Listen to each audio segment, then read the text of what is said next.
नांदेडच्या मुखेड तालुक्यामधील 7 गावांना पुराचा फटका। हसनाळ गावात अनेकांचे संसार उघड्यावर। एनडीआरएफसह आर्मीकडून बचाव कार्य। 5 नागरिक आणि 150 जनावरांचा मृत्यू तर 6 जण बेपत्ता।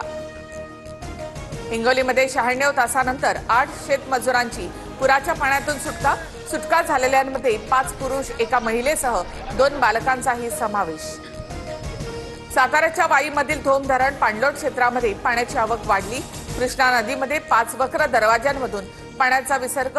नदीपात्रालगत असणारे प्रसिद्ध महागणपती मंदिर पाण्याखाली। राज्यामध्ये झालेल्या जोरदार पावसामध्ये 12 जणांचा मृत्यू। नांदेडमधील पूरग्रस्त परिस्थितीमध्ये 9 तर मुंबईमध्ये भिंत कोसळून 1 नागरिकाचा मृत्यू। गिरीश महाजन यांची माहिती।